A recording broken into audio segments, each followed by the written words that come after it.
Got it. Thinking. All right, we are live. Hello, arty peoples, and welcome to another episode of Jerry's Live.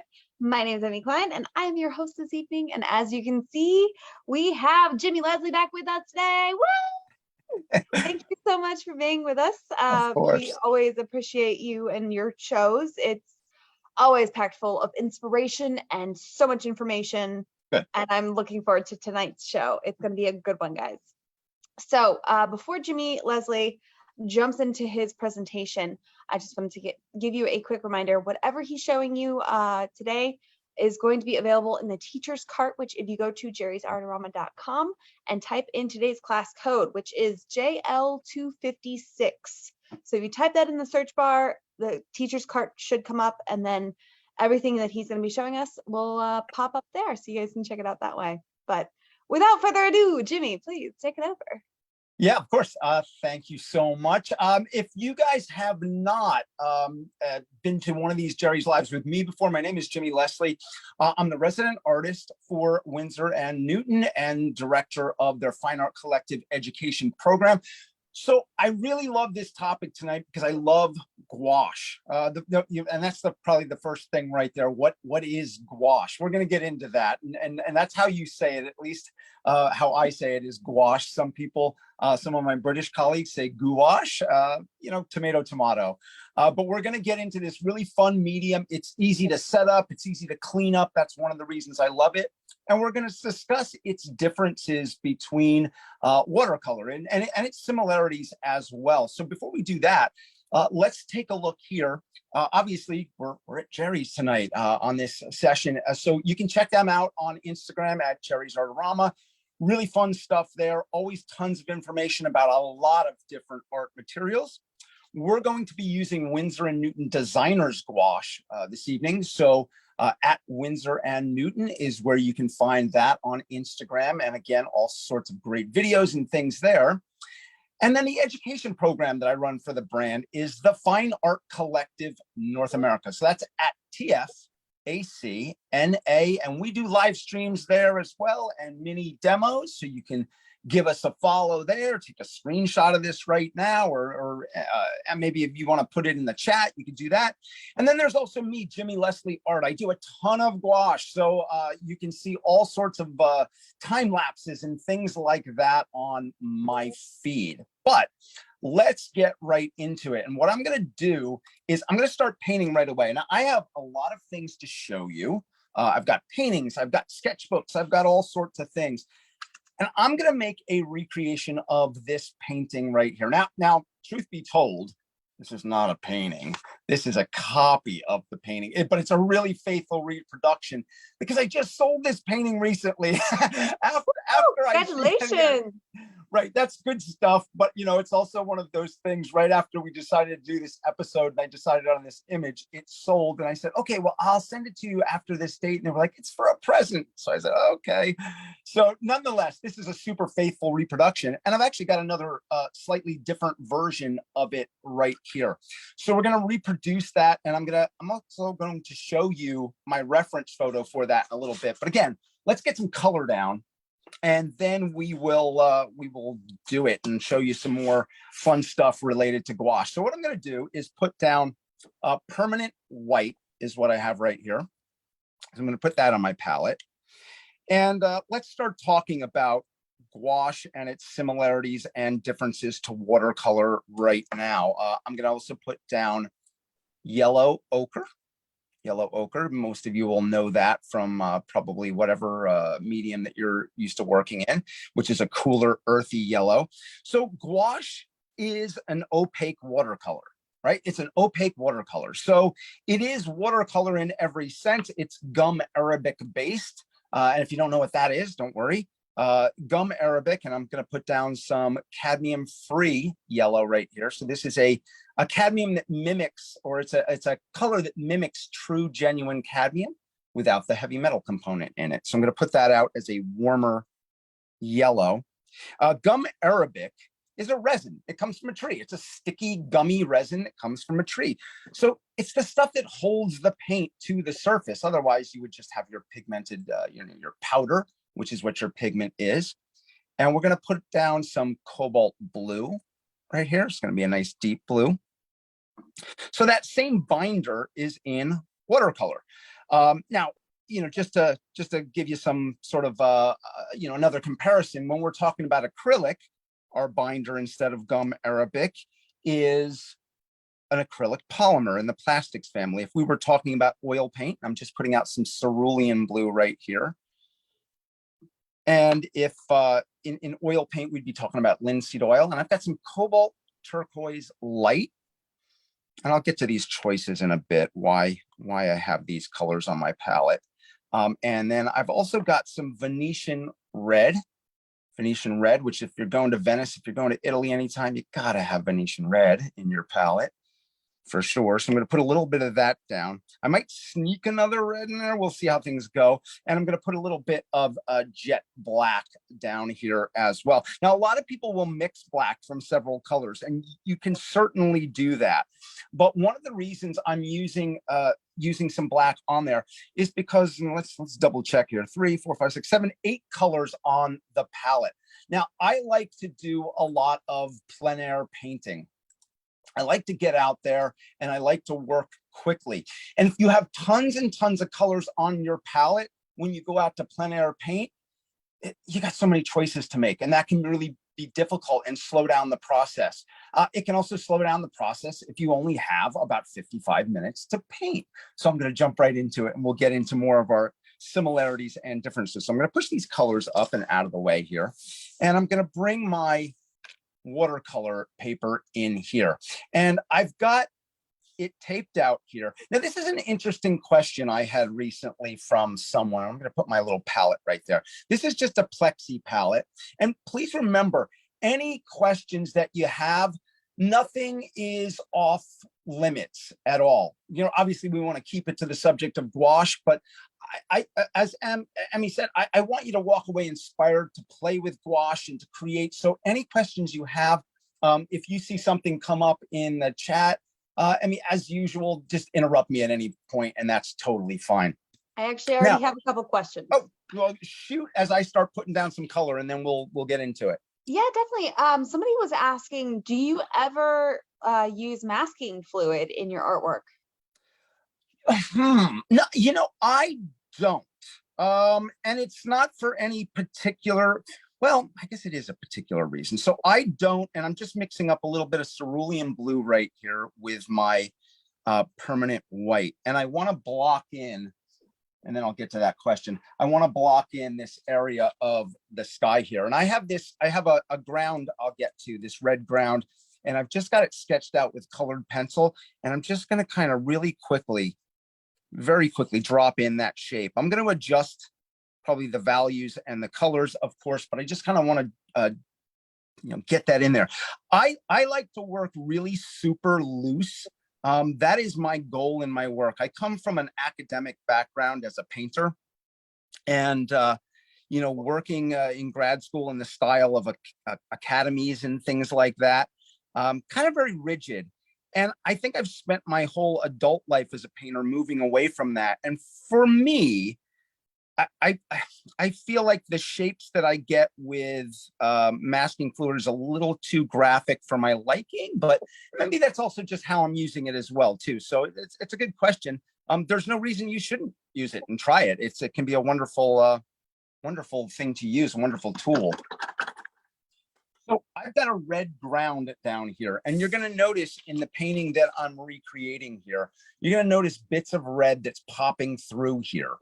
And it could be, I think a ground sets a mood. It's also the bigger you go, we're only working small here, like 4 by 6 inches.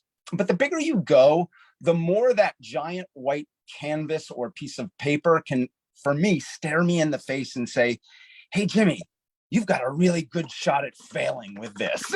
It's just this big glaring space. I also find that a colored ground helps set the mood. And so if all those spaces, because I can work quickly, all those spaces, those little bits of red, I think give me some very interesting juxtapositions of color that I might not have thought of. And they don't stand out as glaring, unfinished parts like a white surface would be there. So I'm gonna put in this sun glare here and kind of work out from there, getting this sunburst pattern.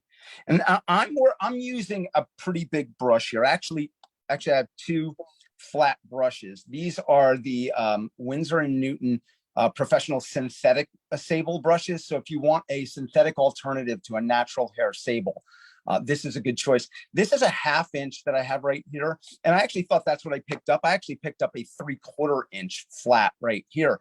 And that might seem like a huge brush for something this tiny, but that helps me kind of stay loose as well. And so when we're talking about gouache and watercolor, again, they're both gum Arabic based, both water soluble.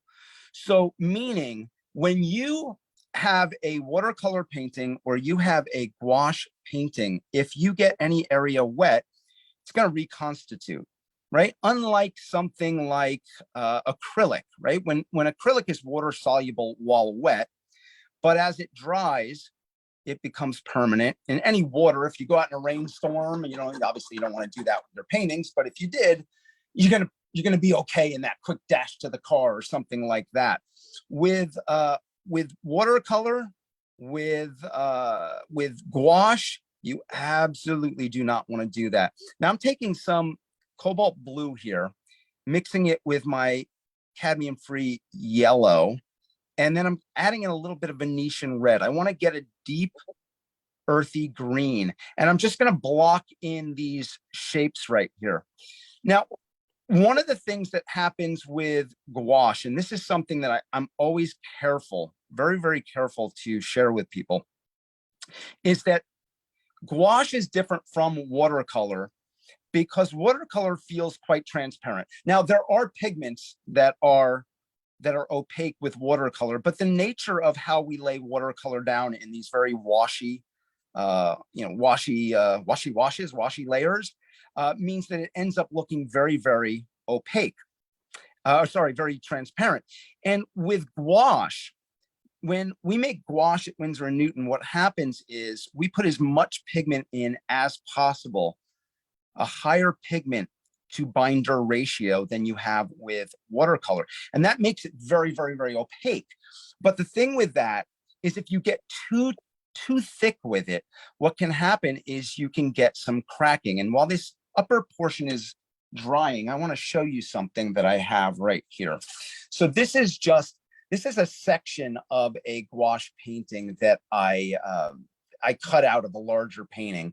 I didn't like it, and I thought let me use it for examples. So if you look here, you can see little hairline cracks in the paint. One of the things you also notice if I dip my finger in water is I can smear that really, really easily. And so that can become something that can be a little bit difficult for people working with gouache, laying another layer on top of the layer underneath that. And I'll get to where you can kind of get around that. I don't know what all the kids say, some hacks to get around that. We'll get to that in a minute, but let's block in more of these colors. Now, both gouache and watercolor are very fast drying because they are water-based. So that can be really great, especially if you want to work quickly plein air. Again, I like that. I'm also somebody who, back when I was a college professor, I used to have big blocks of time to paint. And then I left teaching. I left that world many, many years ago. And I've been working for Winsor Newton and its sister brand Liquitex for many, many years now. Now I'm going to come in with some white and, again, this cadmium-free yellow. And I want to get the warmth of the street that's in here. And let's show you that original image again. I really love these big, big, bold shadows. And then I'm going to show you my original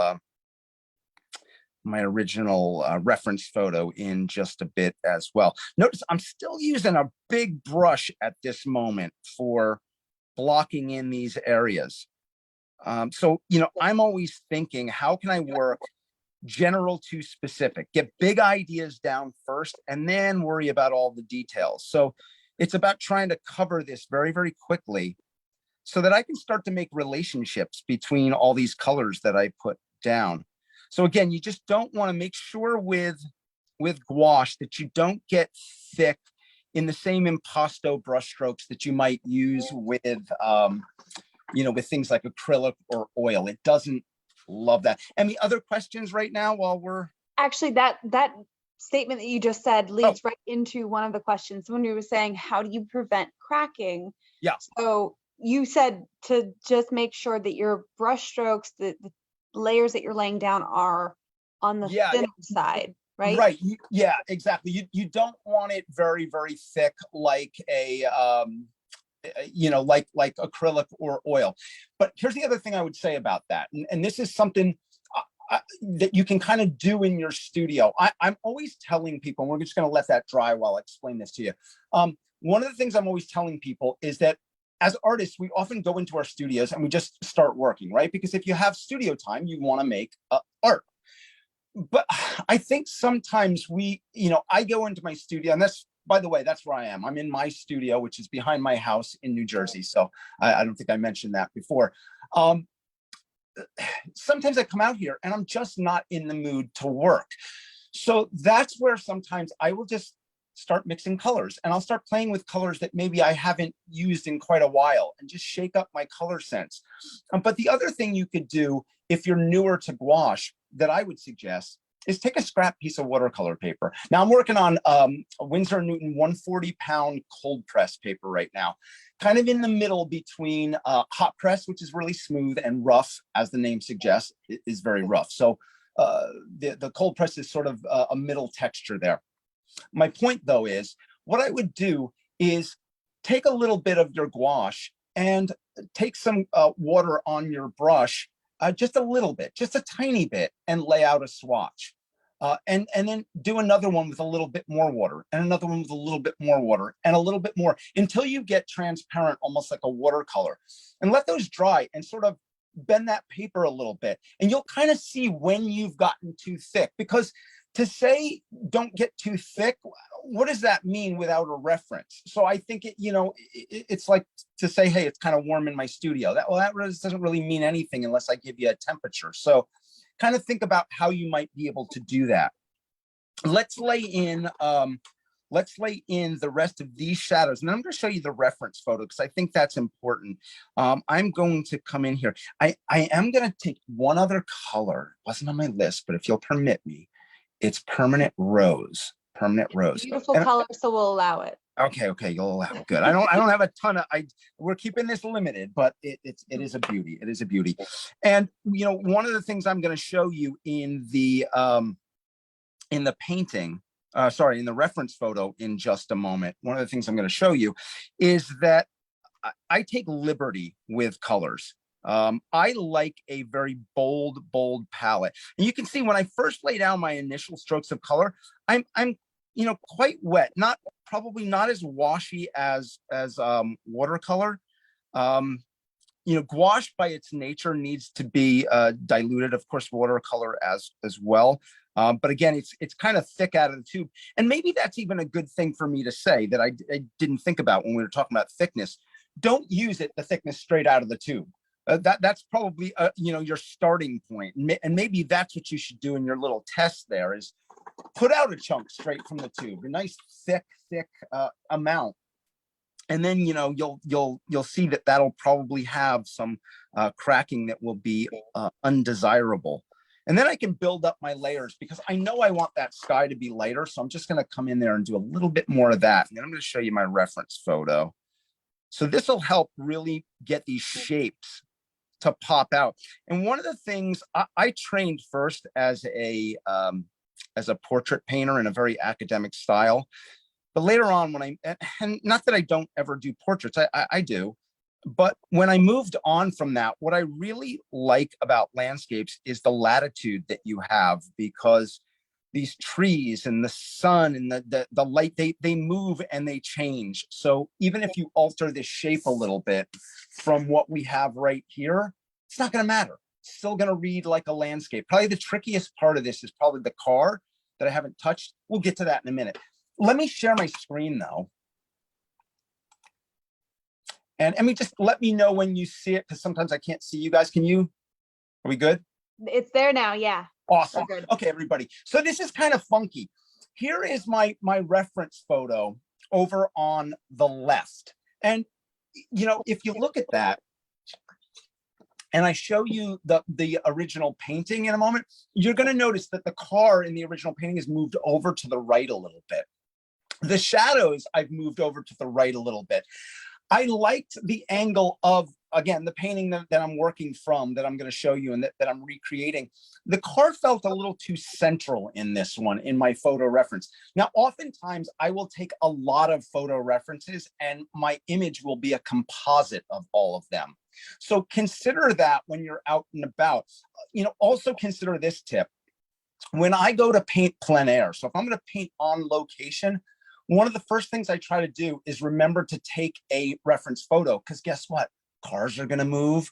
People might move. Things might get in your way. So you know, sometimes even when I'm working from life, it's sort of a little composite, and I can look on my phone. Now, here's the funky, weird thing over to the right. You might be going like, what is going on? Is this like, is Jimmy just an old guy and this is an old Tetris game? You know, I don't know if anybody remembers Tetris video game with all those blocks, but there you go. But this is just a pixelated version of my reference photo. So sometimes what I like to do, and this might help you all as well, sometimes if you have a photo you're working from, it can seem like there's so much detail. Like my suggestion to you is looking at this photo on the left, think about those trees as big shapes, right? But even so, I understand that you might be looking and thinking, well, there's branches and leaves and there's a sign and a telephone pole, and this and this and this. I'm overwhelmed. So I like to use a little editing app that I have on my phone. It's a free app called InShot, but there's tons of them out there. And when I go to the little section that says effects and then style and then mosaic, I can pixelate this image and I can make them even bigger. But look at what it does to the simplicity here. If you can see my cursor, look at the taillights right there are just these blocks. And you can see where the car casts a shadow here. You can even see this green from the lens flare from taking the photo, looking into the sun. I like that. I think that could be cool to fit that color in there.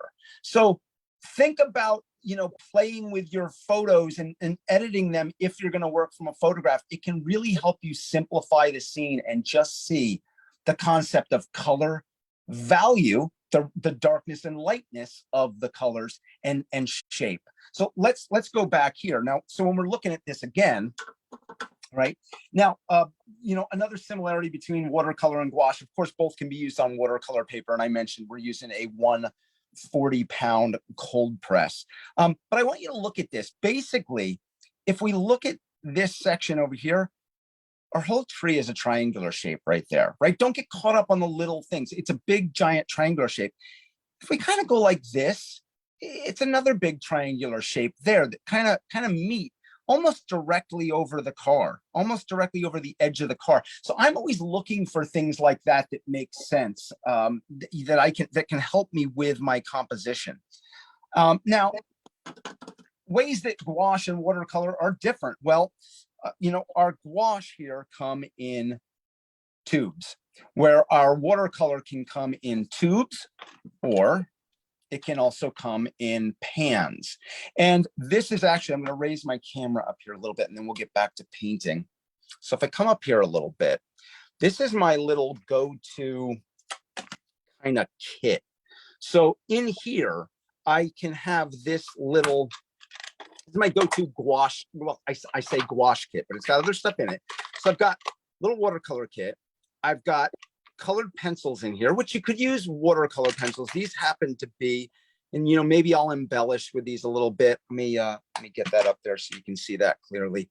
That is the little shine there. There we go. Winsor and Newton Studio Collection colored pencils. So sometimes I'll use these to embellish. And actually, if you were to look at my my Instagram feed, you would see that that I do some live streams where I'm embellishing gouache paintings with that. And then I can fit all these tubes that I have out in here. So sometimes what you can do, this is why I don't have a lot of colors on the palette here. I've only got these 8 because I've also got this kit. And if I wanted to take a little bit of my permanent white gouache, I could mix in a little bit of my pan watercolor with that. Remember, they're going to be compatible because they're both gum Arabic. They're both watercolor essentially. And I could kind of make a more opaque version of what's here. So I can always fit in another color there. But again, you have these small tubes with gouache, which to me make them wonderful for hitting the road. So let's get a little more color down here.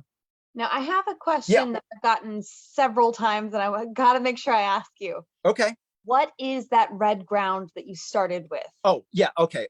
So here you go.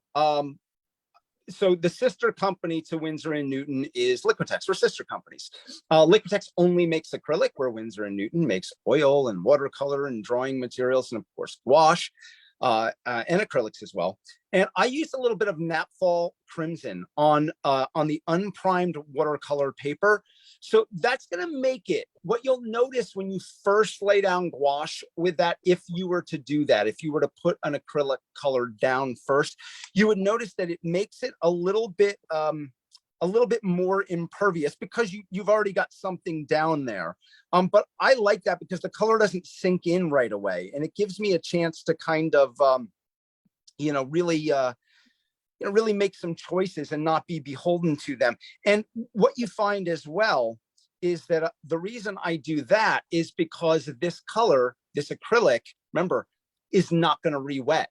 So when I put these colors down on top, and let's get you back lower here. We can stand to do that right now while we're, yeah, there we go. That's a little bit better. And we'll move this over a little bit. So notice here, what I can do now, what I want to do now is I want to get that tar. So I'm going to go to that flat 1/2-inch synthetic sable. I'm going to go to that. And, one of the things about these colors, as I said, I have black on the palette. And a lot of times people will say, well, you can make a black, if you're using a limited palette, you can make a black with other colors. 100%, you absolutely can. And I often do. But one of my things with the limited palette right here is that I like sometimes making a gray. So I'm going to make a gray here. So I'm going to take some of this black.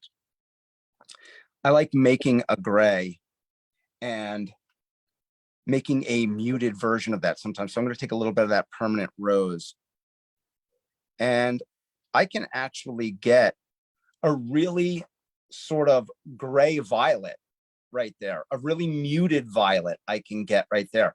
And having the black just means if I want to make a muted color like that, I don't have to make the black, right? Because again, even though I'm working in a studio right now, I'm thinking about working quickly. I'm thinking about working outside, and having, simpler choices just, and things ready to go like that black, just kind of make it a little bit easier for me.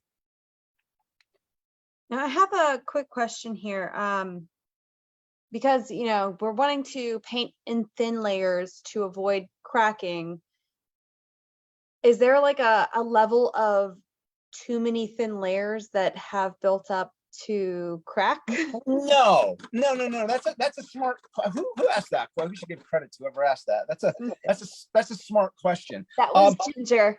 Ginger, nice question, Ginger. I like that question. It's a smart one because you're thinking, or you're really like, oh, this makes sense, right? No, Ginger. I think about that thick layer. And let's do it this way, Ginger. I'm going to take another. So I'm going to take my watercolor block right here, and another one that I have right here, just to open that up. That's what that looks like on the outside, and it says cold press right there. So Ginger, I'm going to use a little bit of. It doesn't really matter. I'm going to use the cobalt turquoise just because it's pretty. So I don't want to take like that on the brush, and leave that glob of paint. Yeah, there you go. That's really nice. And raking light, you can really see the texture of the paper, but also you really see that thickness to the paint. That's what could crack over time. But if you have your layers built up and you don't have that thicker impasto mark that's got like a peak, a peak to it, then you're gonna be okay. Here's the thing though, I saw a show years ago, and it was Winslow Homer and John Singer Sargent at the Philadelphia Museum of Art. Two stunning artists, but two stunning watercolorists. And they made, in both cases, they had used gouache for some highlights and had gotten too thick, and I saw cracking occurring. Now they're also old too, so there's some of that coming into, and who knows what happened as they were stored. I gotta tell you, I really enjoyed that, because I thought, gee, if John Singer Sargent has some cracking there, made me just feel okay, made me feel better. Now I know here, this is where I have all of this blocked in right now, so it's big choices blocked in the half hour that I've been that we've been talking, with Emmy's little introduction, and then me giving a little more and chatting. I'm not moving at the speed that I normally would, but I still have this blocked in. Normally in something like this, like 6 by 10, like 4 by 6 inches or something, probably have this blocked in within 5 minutes or so. But here's what I'm doing though. I'm coming back in, and I'm changing the values. So I'm lightening up to actually get it closer to our original right here. And you can see in these areas, you can see where I was a bit thin and the red's coming through. I don't mind the red coming through in spots, but it's coming through a lot there. So I want to come in here and lay down this bolder, lighter yellow right here and get the warmth of that street, the warmth of those shadows.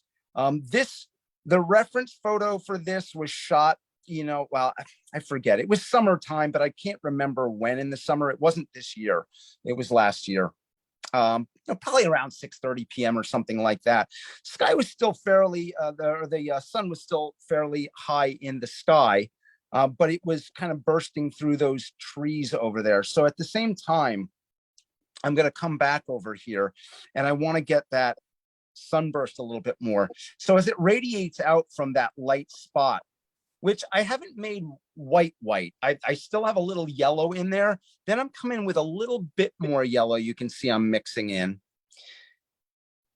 and coming out from around there, right? That light is spreading outward, and that's what's going to give us that strong, bold look.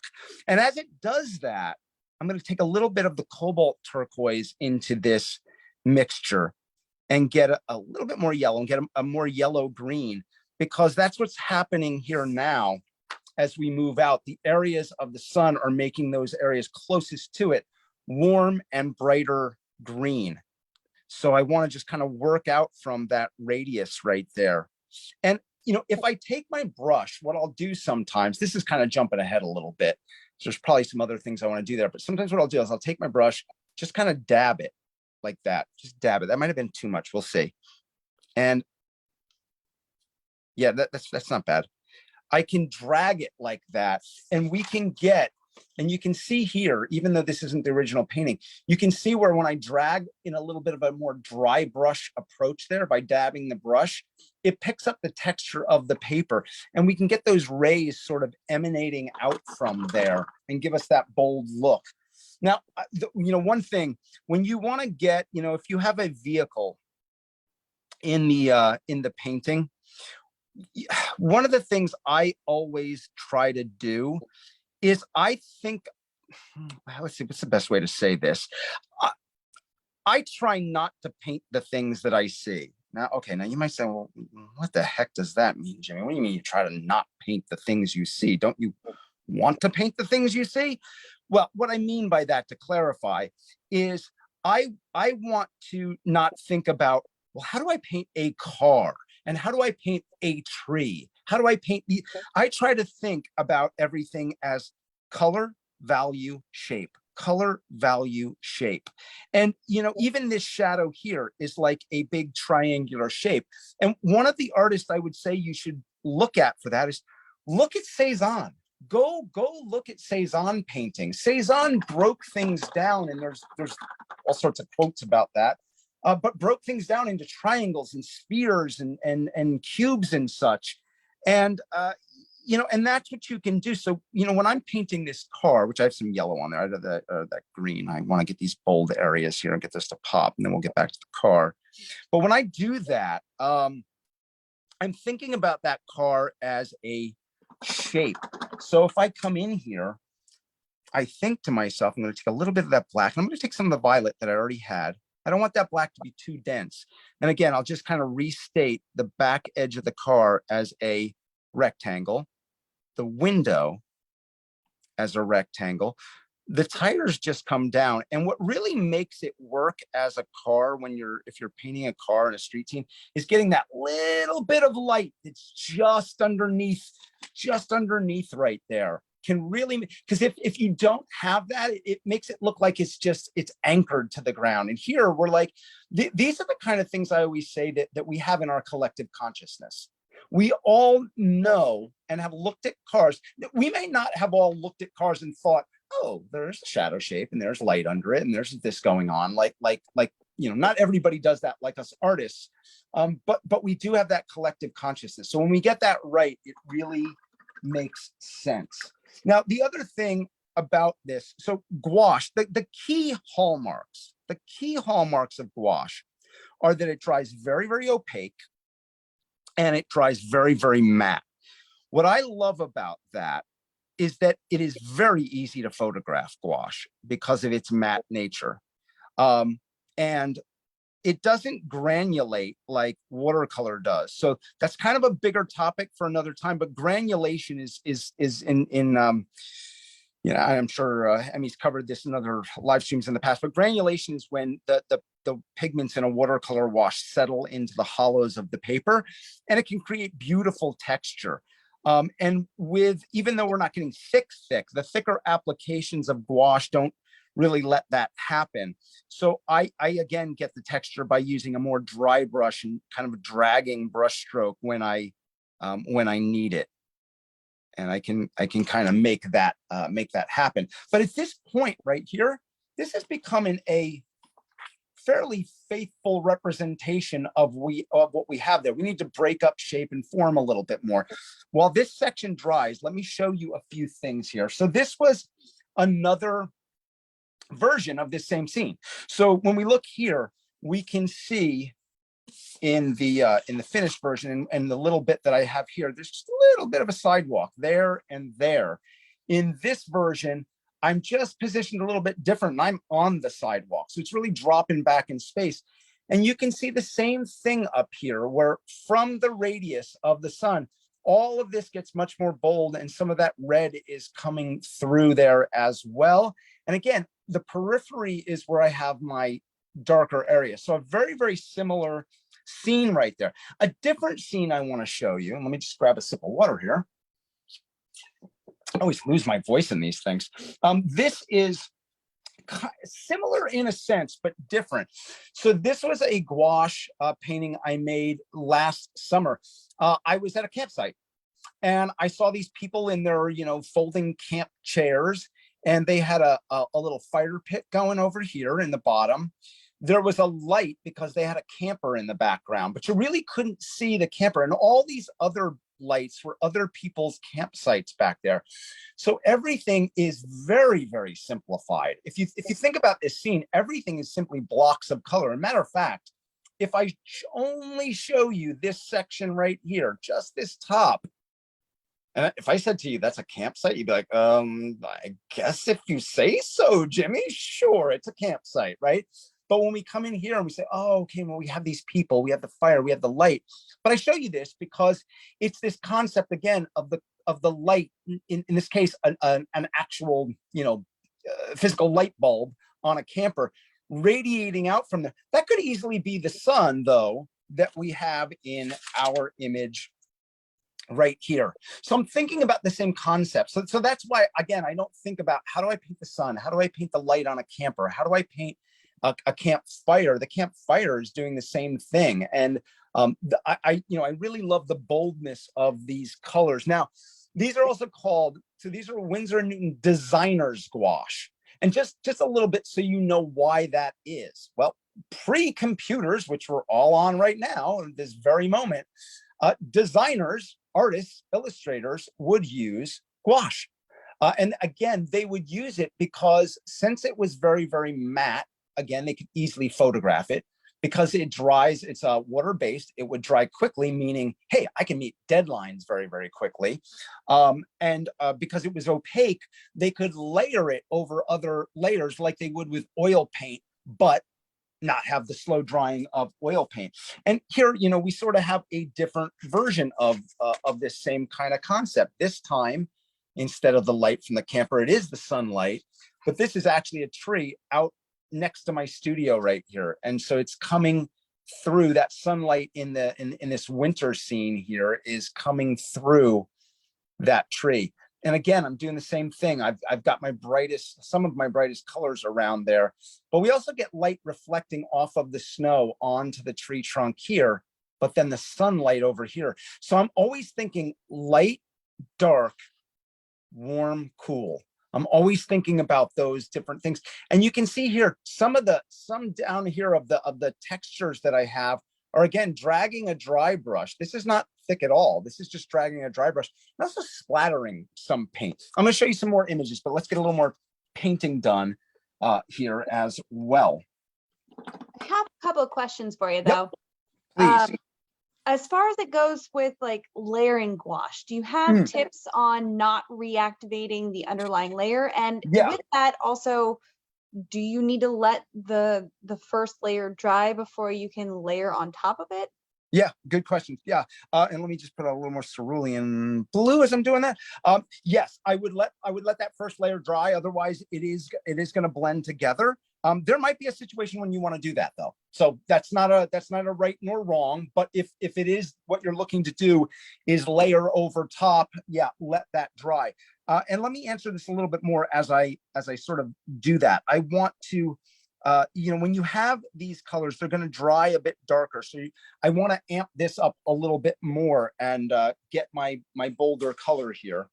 So what I'm going to do is I am going to layer over top of this. Now, because I'm just layering a lighter version of the same thing, really not an issue in this case. And also what I'm doing is I'm not really, really wet with this color. I'm not very, very wet with it. So it's not enough to really, really reactivate it as if I took my water and got really, really, where you can see that. Yes, you can see that pool right there. I'm not doing that. As a matter of fact, I'm gonna wipe that out, right? And I'm gonna come back here. So I happen to have, while I'm answering that question even further, this is just a plexiglass palette. It's just a piece of plexiglass that I cut.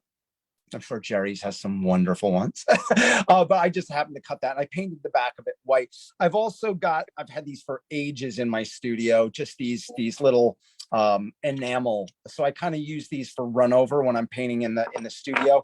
If I'm painting out plein air, I'll clean off sections as they get messy, because one of the things with gouache, I'm mixing with a brush, not a palette knife, because I'm not dealing with, you know, these thick layers of paint. So to get back to that question, as I start to do this, if I take a little bit of my white over here and I pick up a little bit of my cerulean blue, one of the things I do is I take just enough water on my brush to allow myself to brush it out. So that's, again, one of those things that I might suggest, whereas you take a scrap piece of paper. So, you know, you take something like this, and what I would do, you know, probably lay down, well, I guess it really doesn't matter, but probably lay down like a dark little swatch. And you know, maybe several of them, or you could lay a dark swatch all the way across here. And then you could mix up your next layer of color. And again, take just a touch of water and drag it over. You're going to either find, oh, that's too much of a dry brush, I barely did anything. And that's kind of cool. Some of this color will show through, which can be really, really cool. And then have another, you know, do like 2 parts water, 3 parts, 4 parts, and keep dragging. And you're going to see when it reactivates. And that's one of those things where I think the whole art process is a lot of trial and error stuff. And I hope that makes sense, because I really like having an absolute definitive answer to a question. But sometimes you have to try, but that's the best way I would suggest to test that for yourself. So you can say, I have a feel there. You know what it's like? My daughter's 17. She just got her car license. And, when we first got in the car, she was like, I don't know. How do you know how to put, to hit the brakes and everything? I said, listen, just let's do it lightly. And then we went in a parking lot. It's the same kind of thing. I said, let's do it lightly. Let's apply just a little more pressure. Nobody's in the parking lot. Let's do a little more. And then she was like, oh, okay. I can feel it. I can feel that was too much because, my head went to the windshield. And the other one was like, oh, not enough. We're going to hit something. So it's the same thing, I think, with the paint. Just, play around with those concepts. Now, the one thing I will suggest as well, because I'm very familiar with gouache and I love it so much. Play around with it in your sketchbook. Oh, yeah. Sure. It's great for a sketchbook. It can travel well. It is, and I know Jimmy's about to grab. He has so many sketchbooks. I'm about to grab a sketchbook. There it is. It is a wonderful thing to play around with, and your sketchbook doesn't have that anticipation that like, oh no, I need to make something great. You can play with it. You can make mistakes. That's a phenomenal point, Emmy. I mean, I couldn't say it any better myself. The sketchbook. So I'm showing you my sketchbook. No, you don't have to show anybody your sketchbook. It's your diary, really. And I have pages in here where I have things that I write as well. And sometimes when I go to work in my sketchbook, sometimes I just write. This is gouache. This is a little trail at a place called Meadow Ridge, a park near my house. This is as well. It dries so quick. And again, it's matte. If we had a glossy acrylic, you could have the pages end up sticking together. But look at, these are some of the same colors that we're using. Look at that vibrant, wonderful things that we have happening there. I marked off some other pages to show you sort of things similar to the painting that we're making right here. So this is a place called The Grove, which, believe it or not, is behind a strip mall near my house. And the whole place used to be called The Grove because it was a grove. It was and sadly, there's a strip mall. But if you find little places to look, here you can see that sunlight peeking through, just like we have down below there. So I'm playing with these concepts. These little sketches in the book, I mean, you can see compared to my thumb, right? So these are tiny. These are like 2 inches by 3. I set a timer sometimes when I do these. This is a photo reference, by the way, this one. This is just like we're doing. I set a timer. I get out my little palette, just like we have here, and I'll set a timer for 15 minutes. And I'm done. I walk away. I go with gut instincts. And then, here's one where you can see the colored pencil on top. So this is a road leading back, and this is at 5:41 a.m. And I really got into texture by dragging the dry colored pencil over the surface and splattering some color as well. And some of these you can see as time lapses on my Instagram feed. Another one right there. Again, that radiating color coming out. And you can see the dry brush stuff happening here in these rays down here, where I'm just dragging. And this paper doesn't have a lot of texture, but you can see me dragging across the surface right there. And, another one with a much more muted palette to it, but really similar to what we're doing up in the trees here as well. And then finally, here you go. Here's another sketch of this in the sketchbook. So we're looking at finished version over here, but you can see another sketch of it. And you know what? Sometimes I look at my sketches and I go, oh, I got to hold on to that looseness in the final image. But you can see some of the very same things that I'm doing. It's all about blocking big shapes. And then you can see there's colored pencil. And this is how fast gouache dries. That's already dry, but I'm just going to grab a colored pencil for a second here, just so you can see this here. If I get close, I can drag right across that surface and lighten and bring texture to that. So I like on that matte surface, the waxy colored pencil can work right on top of that. And this one happens to be sky blue. I'm using in the road, but this is the Winsor Newton Studio Collection. Now, you can use a watercolor pencil too. Winsor Newton has those as well. You could use a watercolor pencil. The reason, and this is not right or wrong. The reason I like the color pencil is that if I want to come back in here with gouache and I get wet with that, that'll resist right there. So it's I something was that going I to wait. ask you that. Oh, okay, yeah. So that's why I wait till my upper layers. But again, you could put down watercolor pencil and then blend that in with the gouache. It's neither right nor wrong with that. I just happen to find that I save it for those final moments. So if we were in this one here that we're working on, I'm going to take azure, which is just a fancy word for blue, and I'll just take some of this. And you can see that gives a nice rough texture. And I'm not pressing really hard, so it's very subtle right now. And you can see I get like that textured look of a road. It's not super prevalent. I can really push a bit more and bring that color out. And that can be a nice way to layer and really do that in your final steps. Sometimes I come in too, and here's one just the other day. On August 20th, yeah, just 3 days ago.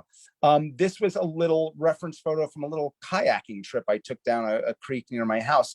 And I came in with like a dark umber just to get the edge of the shoreline. There's my painter's pinky there, all wet with paint. And you can see a little bit, I used the colored pencil for the trees and just a looseness down here in the water. And another concept here too, that same sun glare I showed you before, but there's those color pencils over top that give you a really subtle, just a very subtle kind of layering there that I think can be a lot of fun and can be nice to incorporate. Let's come in here. I know we got about 8-10 minutes left. I'm gonna come in here and I'm gonna grab a pointed round. Again, this is our Winsor Newton synthetic sable. So these were something I tested. We came out with last year. I really like the synthetic sable, if I can say that tongue twister. I like them because, for me, when I test products, they've got to match the original. So they've got to match the actual sable. And I'm going to come in here. I'm going to put on my glasses for this when I get into little details. Now, normally I wouldn't get into a detail this, this detailed right now, but because we don't have a lot of time, I'm just going to get the trunk of that car where that light is hitting. So I'm coming in here. There's a little bit on the edge right here, and also the roof and a little bit over here. And I'm doing that with a little bit of dry brush too, because I want that to feel, like it's light glancing off there. And I'm going to mix some of that color that I have with a little bit of this muted violet over here. Just want to kind of get the indentation. That's a little too much. I'm coming back in with a little bit more black. That was too light, which is okay. I'm going to come in a little bit darker. I want to get that. I'll just hit this with my paper towel. I could let it dry for a if you were going to pick it up or if you were going to just let it dry and paint on top of it. Yeah, I could do either or. I picked it up a little bit just because our time here. I would normally probably just let it dry, but I'm just getting a little indication of the indentation of the back of the car where a license plate might be. And then I'm going to come in there too. And what I want to do, I absolutely love when I deal with vehicles. I love the look of taillights. I think they really just kind of add that punch that's needed. So I'm going to come in here and I just want to come around this right side of the car. I'm getting a bit darker here with my like a dark green. Just want to come in here. Now, while you're doing that, Yeah. I have a question. You Sure. briefly mentioned this and I caught it, but I don't know if our viewers did. Okay. But can you talk about color shifting with gouache? Yeah, sure. So the color, and you'll notice this if you've used watercolor as well, is that it's going to dry darker. It's going to dry a bit darker. So, when you're doing that, or the gouache in this case is going to dry a bit darker. And so one of the things that you might find is that, and this is something that kind of comes with time, and I'm just taking a little bit of the permanent rose and some of my white, I'm getting kind of a deep red, and I want to come in here and just hit these tail lights real quick. Yeah, they're just, I love the way they look. They're a lot of fun. Just kind of get those to brighten up. A lot of times I try to adjust for color. Now, one of the ways, and pardon me with this, because I'm going back to the two examples that I mentioned before, one of the best ways to do these things, and Emmy said it, is play in your sketchbook. Use that as this kind of test ground where you can lay down a color, let it dry, and then lay down the wet color next to it. And you can see how much of that shift occurs. And I'm going to come back to this other car in the distance where I have headlights in here. Now, speaking of that, the one thing that I do in my sketchbook when I do those color shift kind of swatches and testing is I just make notes next to it, like 100%. shift down, slightly darker, kind of a thing. Because I never remember. Yeah, no, totally. And yeah, I'm glad you said that. That's kind of, this is the kind of thing when you're talking about this stuff, like we could go on for, hours. I mean, I know we could, because you start saying something and it makes me think of something else. And one of the things that I do a lot of times, if I'm working on a painting, so if I'm working on like a painting that I have back here, these are all completed, but if I am, and I'm not finishing it in one session, and I'm gonna come back later on, you would see in my studio here Post-it notes. And what I do is, usually when I get to the end of a painting session, I kind of just close my eyes for a few minutes, or I walk away, or maybe I start cleaning up a little bit. I let my eyes rest. Then I look at it again and I say to myself, I don't know. I think that needs to go brighter. That needs to go lighter. That needs to be darker. That needs to be more saturated. Composition wise, I need to move that down or move that over. And I make all those notes, and they all have question marks. They're all questions. When I come back and my eyes are rested, I can look sometimes and go, no, that was actually okay. I was maybe too tired. I like the way that looked. Oh, I do have to shift that down compositionally, though. That's a little high. That's a little this way, that way. So those are things and notes that I make for myself. And as Emmy said, I compare. And it's the same kind of thing here. When you see something like this, I did this over our finished version, but I might make compositional lines over my photograph here, just an X and a cross there, because it can help me really look. Like, notice what happens here from our corners. Look how convenient it is that the car happens to wind up at that intersection. That's great. Notice how the top of that car lines up nicely with the top of this car, and that the horizon line for the road lines up with the tail light right there. So we look over here and I say, okay, here's all these same things occurring. I know that my relationships are right because I'm paying attention to those intersections and what happens there. I know we're up against the clock, so I'm just going to show you another quick thing here, just so you can kind of see the difference here. Pardon me on this one. This is in a frame, but I think I can get it without glare. Yeah, if I do like that. This is a watercolor right here. So you can really see the white of the paper showing through in areas over here. I've used a little fine liner too, but you can see how this is all very transparent. And down here in the watch, I've kept that very, very simple. But then notice the difference here in this one. So that's good. We don't have much glare there. In this one, there's watercolor here, but I've went in with the face with gouache. So what you'll notice here is these are very opaque passages. If we blocked off everything else, you might not know that those weren't even acrylic, maybe. Especially when we get, that's a pretty tight shot there. When we look at the nose right there, you can see that white on the tip of the nose. Where here in this one, the bridge of the nose, the white is not painted in, it's the white of the paper.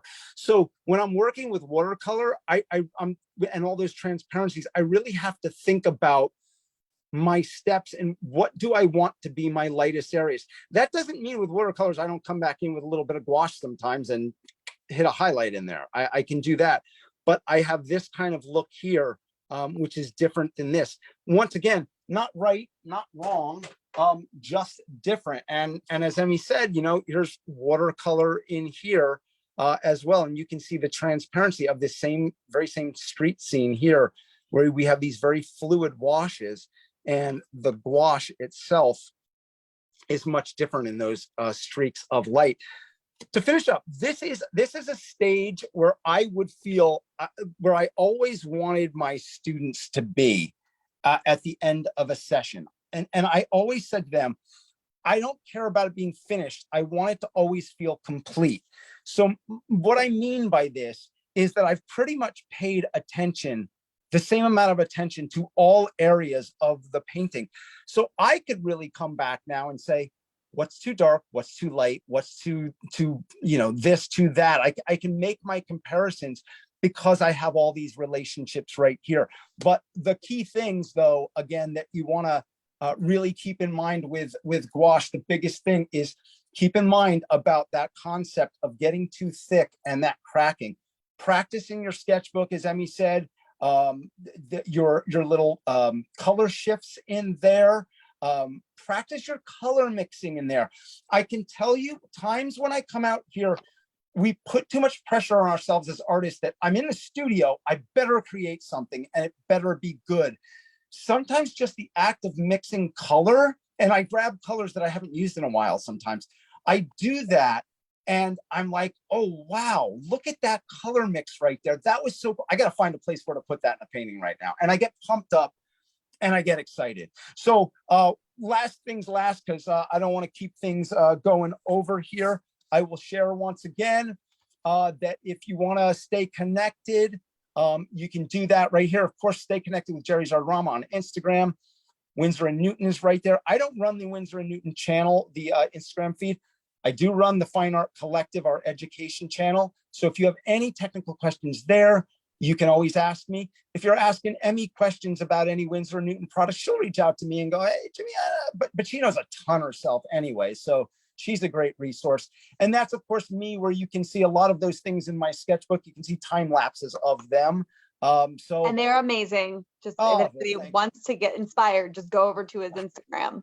Thank you. Thank you. So as always, yeah, it's so much in an hour. I want to give you so much more information. Maybe we'll do a part 2 at some point. Now, I do have one last question that I really wanted to make sure to ask before we sign off here. Sure. How would you varnish? Would you frame this under glass? How would you protect your work? Yeah, there's debate about that. I personally matte and frame and put under glass because it is water soluble. There are some people I know of who have varnished gouache paintings. You cannot do that by applying a wet varnish with a brush. You will smear the whole thing. You could potentially do that with a spray varnish. The only thing that you're going to find with that is that's going to shift your colors and darken them as well. So you got to be prepared for that. That's not something I like, because when I get to my finished painting, that's what I want it to look like, and you run that risk of it, and then there's no way to remove that. So I know, even though people do it, I'm kind of old school, matte frame, and it looks really great that way anyway. And you know, it's on paper anyhow, so you're gonna want to matte and frame it anyway to present it. So yeah, that's my answer for that one. I agree. But let me pop myself back up on the screen here as well. There we go. You guys can see me now. Thank you so much, Jimmy. That was, again, like, I knew this was going to be just so much information and just inspiration galore. And I always love your shows. They're always so great. Thank you. That's very kind. I do know there are definitely several questions that we did not get to. So if we did not get to your guys' questions, do not worry. We will be going back through and answering them in writing. So even if you are watching this in the future, pop it in the chat. We will always be watching. And again, if Jimmy doesn't see the question, I will make sure that he sees it, just to get those answers to you guys. Yeah. Totally happy to do that, guys. Yes, please don't think we forgot you. No, definitely not. But that was the show. I hope you guys enjoyed it. I definitely did myself. I want to go paint all the things. It is so satisfying to watch you paint, I swear. Oh, thank But you. make sure you guys do join me next week, which is going to kind of tie right back into this. We're going to be swatching. It's going to be a swatch show. So I'm going to be going over swatching, not just in gouache and watercolor, but all types of media, how you would swatch them and what are the things you're going to be looking for. So I hope to see you guys next week. And Jimmy, as always, it's been a pleasure, and we will see you next time. Sounds good. Thanks, everybody. See you guys. Bye.